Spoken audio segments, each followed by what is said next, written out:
right, everybody. So welcome. It is 3:30, so we're going to begin our class. Thank you so much to all of you for being accommodating in our time change today. Much appreciated.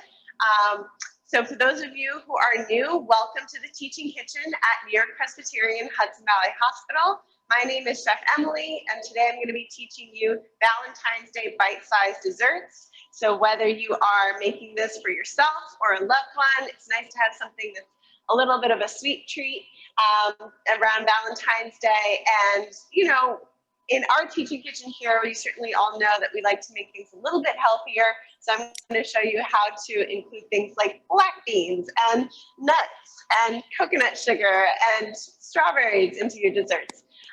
So welcome everybody, and just a brief reminder, some Zoom ground rules. Kindly just check your microphones, make sure that you remain muted throughout our presentation. We have the great pleasure of having Alita, who is one of our volunteers here at New-York-Presbyterian Hudson Valley Hospital. She is going to be helping us facilitate these programs. So thank you so much, Alita. She's going to be reading me your questions. So if you have a question, you can put it into the chat box, and Alita will read it to me. So that way we can avoid any confusion with the mute button on Zoom. All right, everybody. So with that, before I begin, do we have any questions about how to ask a question, or everybody's good? Okay.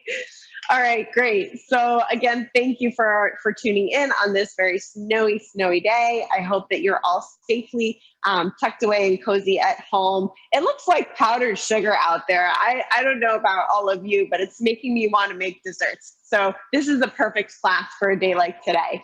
So we're going to be making 3 desserts. The first is our mini chocolate cakes, and you all have a packet that you received in your email. If you didn't, don't worry. I'm going to send it again after the class with a feedback survey. So you're going to have all your recipes to have for the future. So for these little mini chocolate cakes, we are going to be throwing in some drained black beans. So giving yourself or your loved one the gift of fiber. And for our other recipes, we're going to be making a Petite Baklava. I don't know about you, but I am a huge baklava fan. If you've never had baklava before, it's basically phyllo and nuts and honey and all that good stuff, but it can be really time consuming to make. So I'm going to show you a little bit of a cheat today on how to make it quickly and easily using little tart shells that are already put together.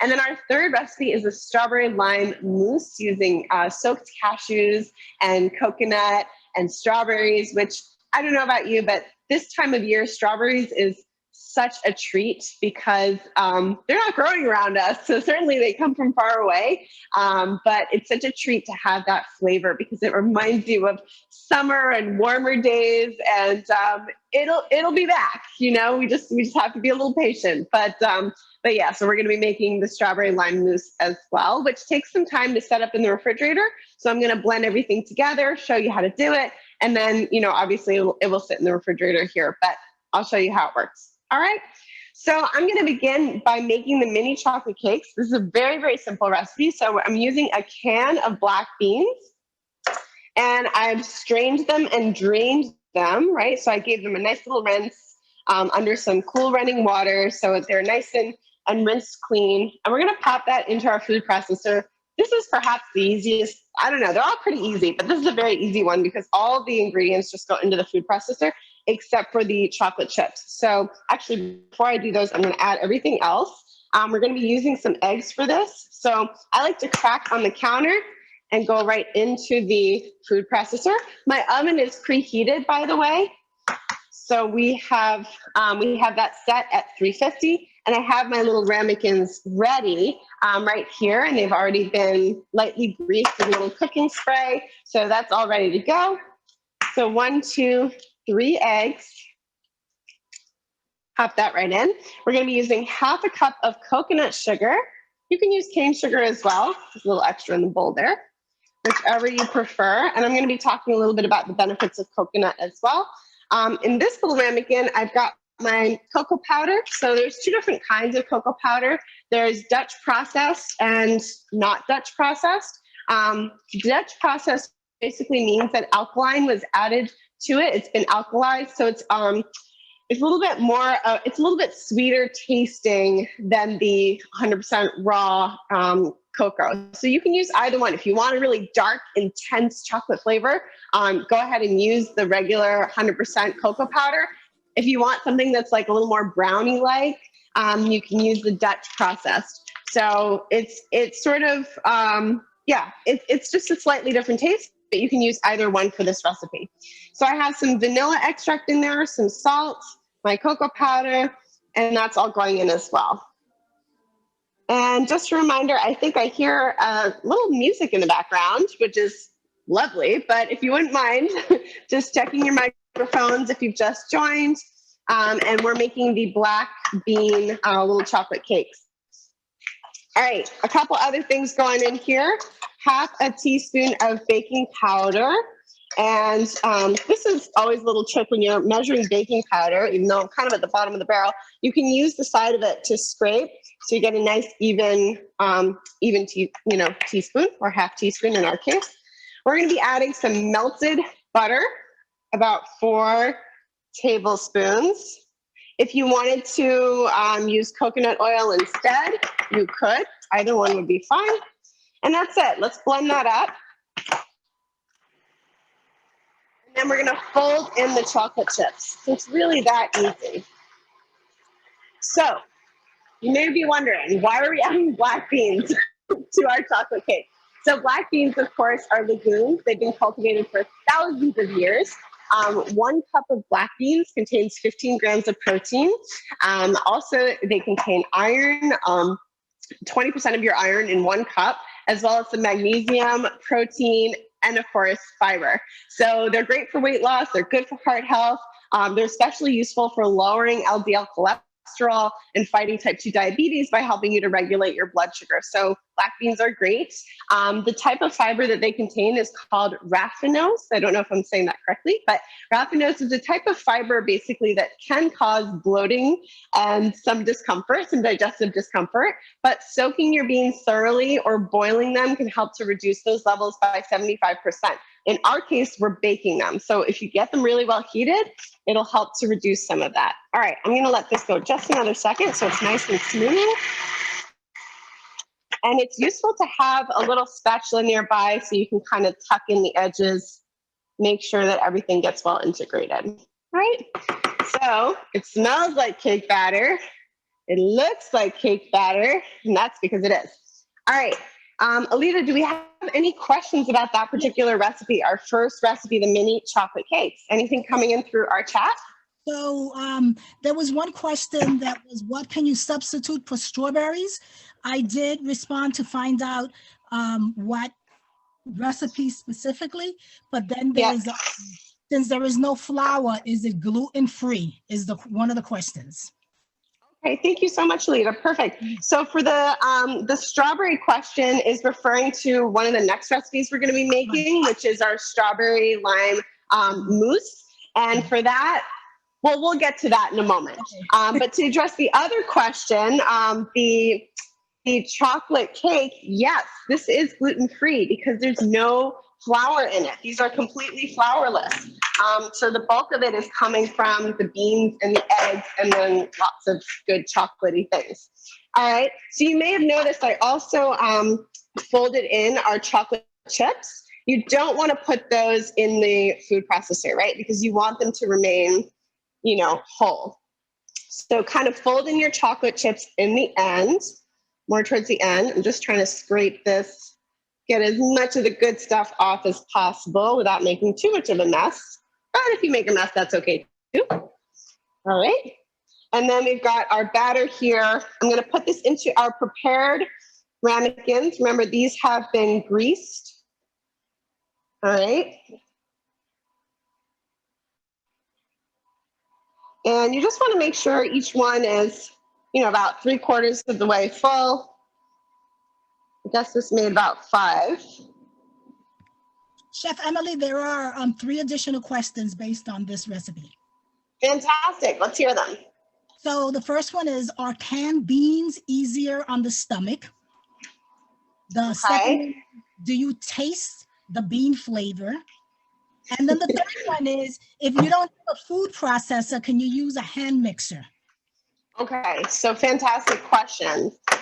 So the first one was, can you taste the beans? Maybe that was the second one. No, you can't really taste the beans in this recipe because they're kind of mixed in with everything else and blended in. So it's kind of like, they're kind of masked in everything else. You can't use a hand blender, but you can use a good blender. If you have like a good standing blender, you really want the beans to get completely broken down. So, and then what was the third question, Alita? I think I missed one. Are canned beans easier on the stomach? To digest. Okay. Actually, the reverse is true. So thank you for repeating that, Alita. So the reverse is true. If you have trouble digesting beans, it's actually better to soak your dried beans overnight, cook them yourself. You could use a piece of kelp or kombu, cook them until they're tender. It usually takes 45 minutes to an hour if you've soaked them overnight, or you can pressure cook them too. And it's easier on the stomach to use freshly cooked beans than canned beans generally. However, it depends on the person. So some people have a fine time digesting the canned beans. Other people prefer the freshly cooked and soaked. So it's really case by case. There are Great questions. There are a few additional questions, Chef Emily. They want to know, are other beans as good to use on this recipe? So you can only use black beans for this recipe. Yeah, great question. I would not try to make any substitutions with this one, just because the black beans, first of all, the color is important, right? You want these to be chocolatey. I guess if you wanted to go for like a red velvet, maybe you could try the kidney beans, but because they're, red. But I think the black beans is the best way to go here. Other questions? Yes. So, Chef Emily, could you use this recipe to make cupcakes or brownies? So this recipe is made in little ramekins, but certainly if you didn't have ramekins, you could make them into like a little cupcake muffin tin. Yeah, absolutely. That would work fine. All right. And the last one is, what can you use in place of ramekins? There you go, muffin tin. Muffin tin. So if you don't have the ramekin, certainly you can use your muffin tin, put some liners in it, or if you even have like those silicone little molds, those work really well too. Great questions, everybody. Thank you so much. Well, there's an additional question. I'm sorry, Chef Emily. That's all right. Are the beans a substitute for something? Are the beans So the beans? Yeah, so the beans are basically adding, usually if you were to make a traditional chocolate cake, you would have flour and egg and lots of butter. And so in this case, this is kind of substituting the flour in a way. It's adding like a nice texture, but I would say it's kind of like substituting the flour, which is like the bulk of the cake. Right. And I think the last one here is, would olive oil be okay to use instead of butter? So of course you could. Unfortunately, butter does lend that special something. So if we're making a cake, we're going to add butter to it. But you could try. I think you could try to make it with, I wouldn't use olive oil because it has a strong taste. If you're going to use like a plant-based oil, maybe use avocado oil or grapeseed oil. Are we ready for the next recipe? I think so. That's it. Okay, great. So our next is the little baklava. And for this one, you can use either coconut oil or butter, or you could do a mix, which is what I have here. So we're going to go ahead and melt that in our little saucepan. We want it to be completely melted. And then in this little bowl, I have a mix of my coconut sugar, my cinnamon powder, and my salt, so my little dry ingredients. And this is going to get mixed in with our melting fat here. So we're going to make sort of like a little cinnamony caramel like thing. And then in this bowl here, I've got my chopped pecans and chopped walnuts, right? So these are just chopped up. You can buy them already chopped, really, really easy. Or you can give them a whiz in your food processor and chop them up that way, whatever's easiest for you. And then there's a bit of honey here as well. This is going to be for the end when they come out of the oven. We're going to drizzle it with honey. So it's going to be really, really easy and delicious. So as this is kind of melting down, just want to kind of stir the, make sure that the coconut sugar completely dissolves. That's really important. Of course, you can use, as I mentioned, you can use regular cane sugar for this as well. Actually, maybe this is a good moment to talk about coconut sugar. So what exactly is it? This is what it looks like, right? Coconut sugar, it sort of looks like light brown sugar, but perhaps a bit more granulated.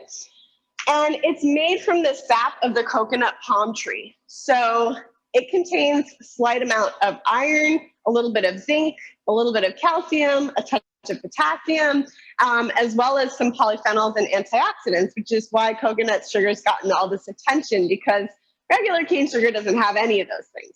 So it also contains a fiber that's called inulin. And inulin may help to slow glucose absorption, which explains why coconut sugar has a slightly lower glycemic index than regular cane sugar. If you're not familiar with the term glycemic index, it's basically a measure of how quickly foods raise blood sugar.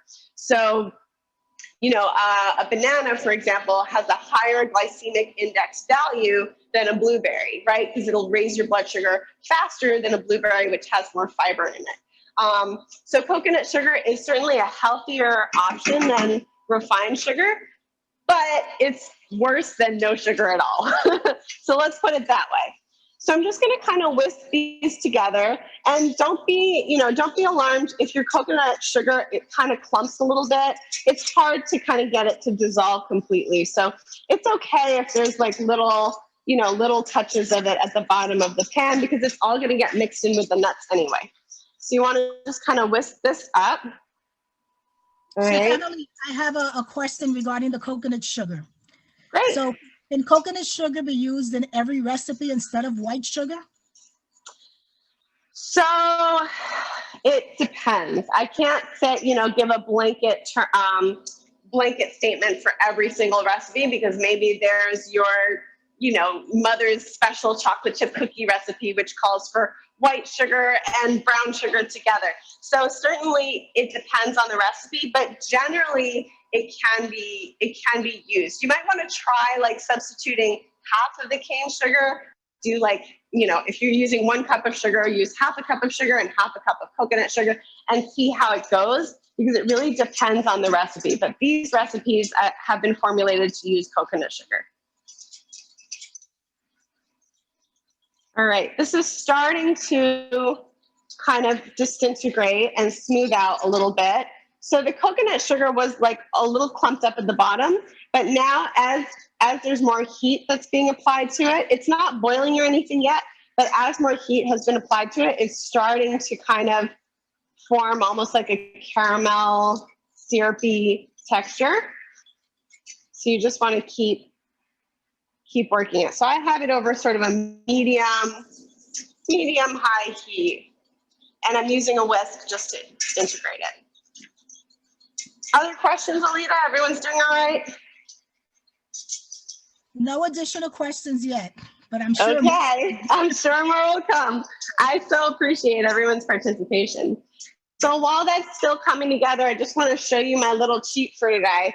So I got these over at ShopRite, actually. They're these little shells, phyllo shells, and you can do all kinds of things with these. You can use them as a savory application. You can put like cream cheese and salmon if you wanted to do it that way, or you could do like a little cheesecake or a little whipped cream with a berry on top. So they're already baked, they're already ready to go. It's really, really easy to use them. And they're sort of, a cute little one bite and, elegant as well. So this is starting to bubble a little bit around the edges. Chef and Emily, I think it's time to add our nuts. I'm sorry, another coconut sugar question. Can you use coconut sugar uncooked, like on berries or on cereal? I guess raw. Yes, so absolutely, you can have coconut sugar raw. You can have it just the same way you would have any other, kind of sugar. Definitely. It doesn't have to be cooked. All right, so I've added the nuts in here, and I'm just going to let this kind of come together and simmer for a little bit. right? So you've got a mix of pecans and walnuts together. You want to let it simmer for about 5 to 10 minutes. Then we're going to put it in the phyllo cups, and then they go into the oven for about 10 minutes. Walnuts, of course, as you know, great antioxidants, high in vitamin E, which is good for heart health, omega-3 fatty acids, also good for brain and heart, and they have some anti-inflammatory qualities as well. They're great for your gut bacteria because they have prebiotic fiber in them. And because they're a nut, just like pecans, almonds, or anything else, they help to stabilize your blood sugar and potentially help to decrease cholesterol. So nuts, we know, are very, very good for us. This is actually a good moment to talk about blood sugar. So blood sugar and blood glucose are the same, one and the same. They're used interchangeably. And blood sugar impacts our health, can really impact our health. So how does the whole system work? If you're not familiar with this, basically what happens is after you eat something, the pancreas will release a hormone called insulin, which most of you have probably heard of. And it does that so that when you eat, the cells of your body can take in the sugar from the blood. So you eat something, sugar goes into the blood, pancreas releases insulin, insulin acts as a key, opens up your cells, and then your cells take in that energy and use it, right? Cells like to run on glucose. So that's where blood glucose level comes, right? It's connected. So how much glucose you have in your blood is how much is your blood sugar. So after that, you use that for energy, and then if the cells don't use it for energy, the glucose gets stored, right? And that's how we end up with fat. So we used to think that fat made us fat, but now we know that it's an excess of sugar and refined carbohydrates and foods like that that can be problematic. Okay, and then the last thing I wanted to mention about it is if the cells don't respond properly to insulin, this is called insulin resistance, right? This can lead to all kinds of different issues, most notably diabetes. So the causes of this are still a little unclear, but it's strongly linked to lifestyle factors and genetics. So now that I've mentioned all this about blood glucose, how many of you want to eat all this sugar? All right, so this is thickened up a little bit and I can show you sort of what it looks like in here. It's foaming. It's a little bit kind of thicker. The nuts have this butter and sugar kind of around them, right? And then you're gonna pop this into your little phyllo cups. So I only got one tray of phyllo cups, but you would probably get two.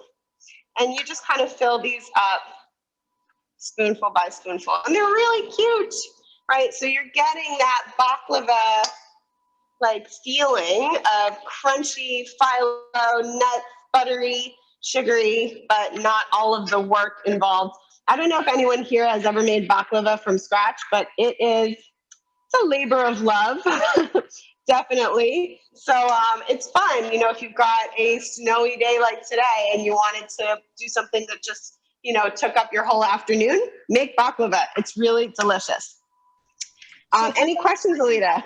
Yes, I have a question. Would pistachios be a good nut for this recipe? Would you add Absolutely. it or replace one of the other nuts? Yeah, so that's a great question. Thank you so much, whoever asked that, because it brings me to my next point, which is you can make different substitutions. So we're using walnuts and pecans today, but pistachios would be wonderful. Almonds would be really good too. So you can play around with different nuts. I wouldn't use peanut, you know, that just has such a strong taste. But certainly you could play around with different nuts. Yeah. All right, let's pop these into the oven and we're just gonna bake those for about 10 minutes. Chef Emily, is coconut palm sugar the same as coconut sugar? Yes, it is the same. Coconut palm sugar and coconut sugar are completely interchangeable. Same thing. All right. So we're ready for our final recipe. This is very, very easy as well. Our strawberry lime mousse, very decadent, very flavorful.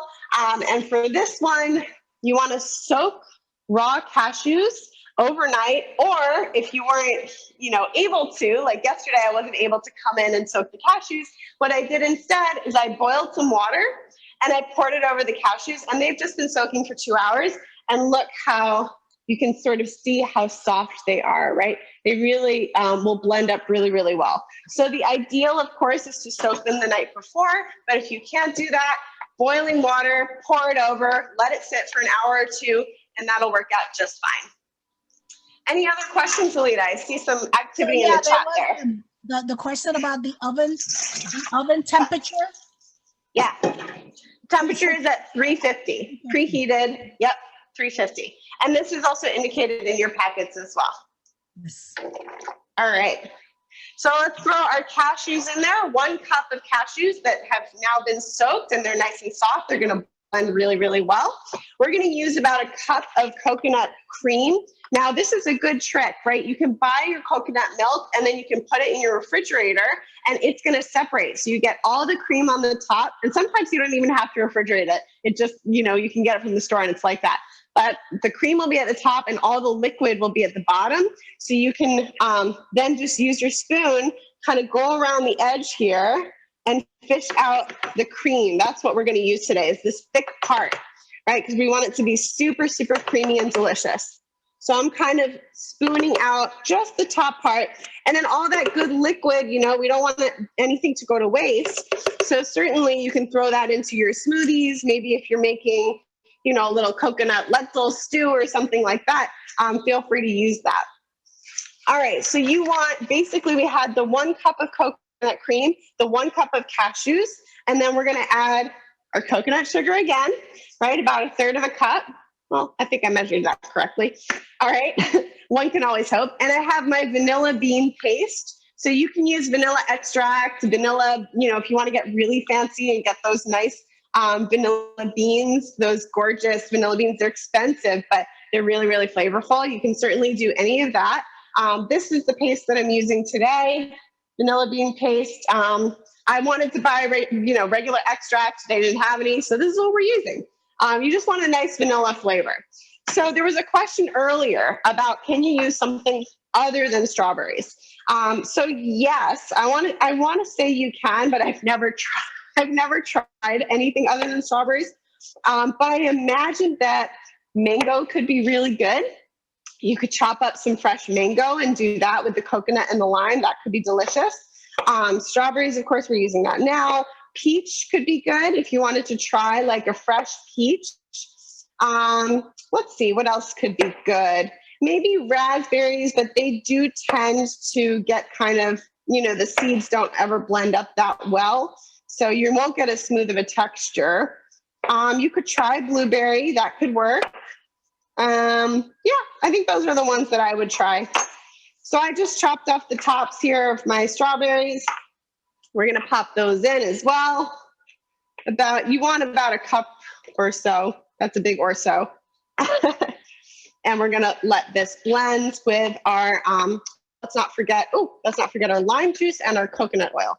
So I'm using coconut oil for this about, how much did I put? I think about 1/4 cup. Let's see, 2 tablespoons, so a little less than 1/4 cup.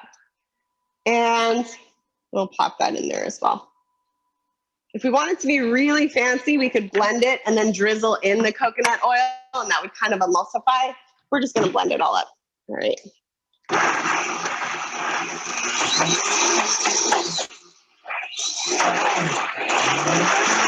It's useful to have one of these to kind of put things down.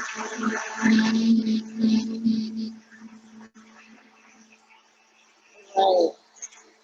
I'm going to drag this closer so you can all see it a bit better. And you just want to blend it until it's smooth. It's very, very loud, so I hope you can also hear me okay. Alright, so we're just going to let that blend. Let's check on our chocolate cakes. They're looking really good.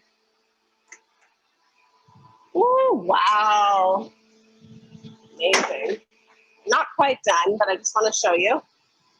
And these little phyllo dough crunchies are done. All right, so I'll just show you the chocolate cakes. How do I know they're not done? You can still kind of see maybe there's like a little wobble in the center there, so they need more time. So I'm gonna put those back in. Let those go for a little bit longer. And then meanwhile, break that again.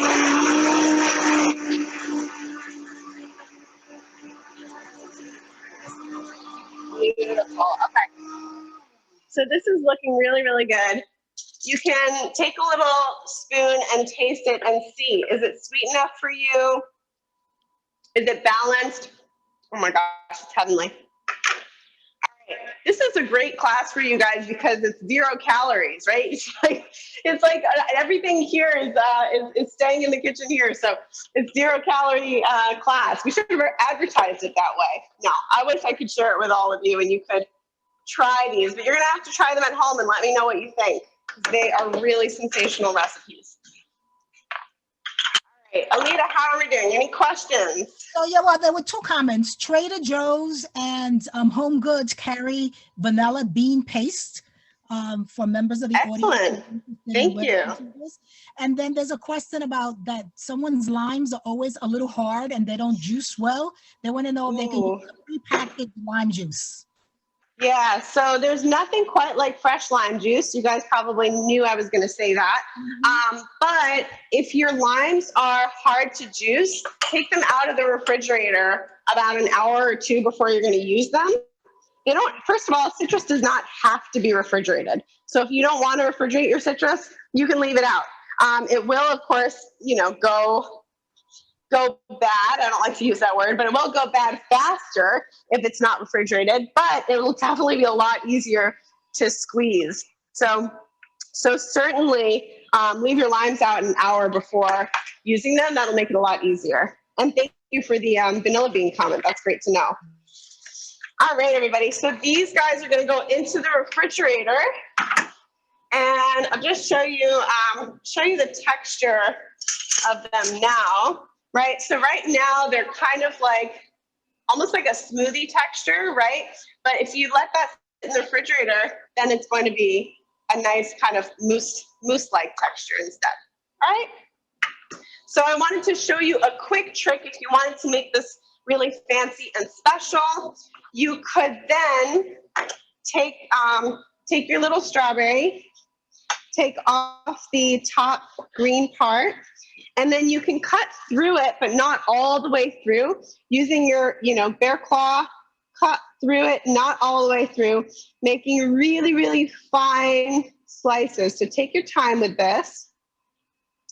And this is just a nice sort of decorative touch to make it extra special, right? So once you've done that, you've kind of created this little book. You can smush it, press it, and then you have this pretty little strawberry crown. You can sit right on top and serve it that way. So it's really elegant, really special, right, for yourself or for someone else. And then let's finish up with our baklavas here. We're almost done with these. So just remember, they get something extra special on top too. We're just gonna take some honey. This is fun. You can just drizzle right on over everything and make sure each nut gets a little drizzle. All right. So any other questions, Alita? I think we're almost out of time. No questions. Okay, excellent. So let's check on our cakes once more. Gosh, this is really way too much fun. You guys have to try this. So I'm just using a regular, kind of honey today. All right. So these are still a bit warm. Just keep that in mind. Look how cute they are, though. Sweet little cups. See? Gorgeous, right? All right. I think I saw a question pop up there. Was it benefits of pecans? Yeah, they want to know the benefits of pecans. Yeah. So good question. So pecans, similar to walnuts, they also have some vitamin E, some minerals as well. It's not as high in vitamin E or they don't have the omega-3s that the walnuts have, but pecans, of course, do have some protein, some fiber, some healthy fats. So all those things are going to help to regulate blood sugar as well, just like any nut would. So good question. Thank you for asking. All right, everybody. So yeah, there's another question. I'm sorry. In the mousse, that's good. what can they substitute for coconut oil? Okay, so the coconut oil is actually important on this one because coconut oil, when it goes into the refrigerator, it's going to harden. So that's really what's going to be holding this mousse together. And there's coconut milk as well. So unfortunately, I'm a big fan of substitutions as much as possible. But unfortunately for this one, the coconut plays a really special role, which is to emulsify the mousse, make it really moussey, and also help it to harden in the refrigerator and kind of firm up a little bit. I suppose you probably could use some version of like gelatin or agar or something like that, but I haven't tried, or maybe Irish moss, which is another kind of moussey emulsifier thing. But certainly it would be a challenge to find some of those things. So that's why I recommend the coconut. Okay. Final questions. All right, I'm just going to show you the chocolate here. So this got really beautiful. It kind of puffed up, right? It cracked a little bit on top. And I'm just going to show you the inside, right? It's still nice and soft and fudgy on the inside, right? So look how beautiful that is. Okay, so you could serve this, you know, with a little bit of yogurt if you were being healthy, or if you wanted to, you could go for a little ice cream or whipped cream, treat yourself to something really special for Valentine's Day. And I think that's it for our recipes. Any final questions? I'm rarely done early, so I can't believe we finished the 3 dessert recipes. You saw how quick and easy they were, right? We finished 3 of them in just a little over 30 minutes. So you've got no excuse now to make yourself something sweet treat for the holiday. And in the recipe for the chocolate fudge sauce, it calls for almond butter. Could they substitute peanut butter? Okay, so thank you for asking. I completely forgot to mention that. So that's another thing. You can serve these with a little almond fudge sauce on top. And in that recipe, I have a 1/4 cup of almond butter, 2 tablespoons of maple syrup, 2 tablespoons of coconut oil, and 2 tablespoons of cocoa powder. And you just whisk those together in a little pot till it's nice and smooth and drizzle it over. If you wanted to, absolutely, you could use peanut butter instead and have kind of like a Reese's Pieces kind of, you know, chocolate peanut butter blend, which is delicious as well. So almond butter can be substituted for peanut butter, or you could use cashew butter or something else. Yeah, great questions, everybody. Thank you so much for your participation, and a huge thank you to Alita. Any final questions before we wrap up? I don't see any additional questions, but someone said, thank you very much for preparing the delicious Oh, you're so welcome. Thank you so much for watching. So look how beautiful our little plate is, little plate of treats. All right.